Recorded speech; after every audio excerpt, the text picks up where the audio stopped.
Para nuestra lluvia de ideas tuvimos dos bocetos iniciales, este que podemos observar acá y este segundo. Entonces, ya para llegar como para poder plantear ya como el diseño, como el problema, investigamos bastante. Tomamos de referencia algunas máquinas, aquí como podemos observar está Black Decker, motor eléctrico. Aquí podemos observar la ficha técnica.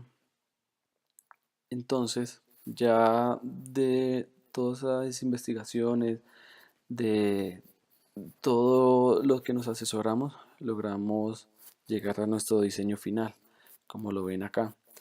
Entonces, utilizamos un motor que se conecta a corriente de 110 voltios, que es la corriente común, la que utilizamos en casa. Es un motor muy ligero que nos va a ayudar a tener una eficiencia a la hora de cortar el césped. Entonces, por eso fue que elegimos este tipo de motor. Ya para la parte de las aspas, que son las que cortan, utilizamos hilos de nylon. ¿Por qué? Porque pensamos en la seguridad, en que de pronto con cuchillas pueden ocurrir accidentes, la gente se puede lastimar. Ya con esto vamos a estar mucho más seguros a la hora de cortar el césped y vamos a evitar muchos accidentes. Bueno, em, creo que es todo por hoy. Muchas gracias. A continuación voy a explicar los cálculos requeridos para la podadora. Empezamos con los cálculos del cabezal. Entonces, para los cálculos estáticos tomamos en cuenta las condiciones máximas a las que puede estar sometido el sistema.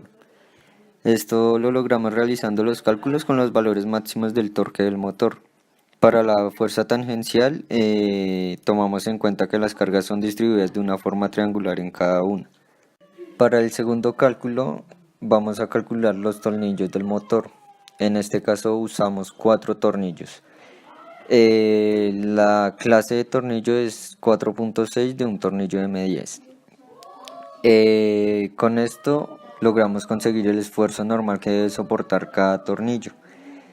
Eh, para generar estos cálculos nos ayudamos mediante el libro de Norton, cuarta edición.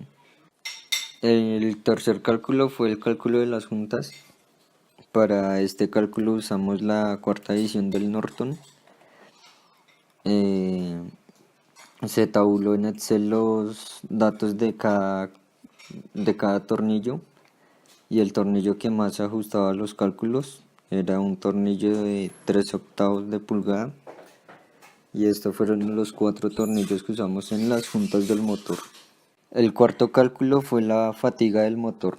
Entonces usamos una 0.10-20. Usamos los factores de Marine. Hicimos la corrección de la carga, la corrección de tamaño, el diámetro equivalente, la corrección superficial, de temperatura y corrección de confiabilidad. Para saber si nuestro motor iba a tener vida infinita o no, hicimos los respectivos cálculos y nos arrojó que sí tiene vida infinita el motor. Para el quinto cálculo fue el cálculo de los ejes. En la parte de los ejes tuvimos en cuenta el peso total de la estructura, lo que eran las barras, las láminas, las ruedas, el motor, las platinas, los tubos y demás accesorios que íbamos a tener en el respectivo eje. Hicimos el diagrama de cuerpo libre sobre el eje. Teníamos dos reacciones, una en A y una en B, cada una con su componente. Para la selección de los rodamientos necesitamos que el rodamiento soporte más de 0,4 kilonewtons y el factor de seguridad de los rodamientos es de 1.4. Para el último cálculo fue la soldadura de la estructura. Entonces la soldadura crítica se presenta en las uniones centrales de la estructura principal, pues esto deben soportar el peso total del motor y de la parte central de la estructura superior. Para la soldadura usamos un electrodo 6013.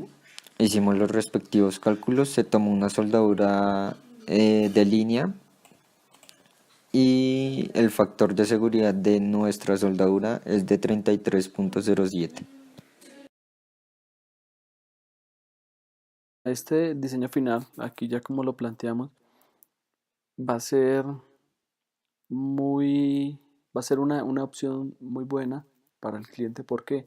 Porque esta se puede implementar en espacios muy pequeños, muy reducidos, que hay una parte de la población el cual no le va a ser rentable tener una de esas que encontramos en el mercado, que son de esas convencionales, porque ya son muy grandes. Entonces va a tener un mayor consumo, así sea de energía o así sea de combustible, y va a ser mucho más difícil a la hora de entrar a esos pequeños espacios y tener un mejor corte.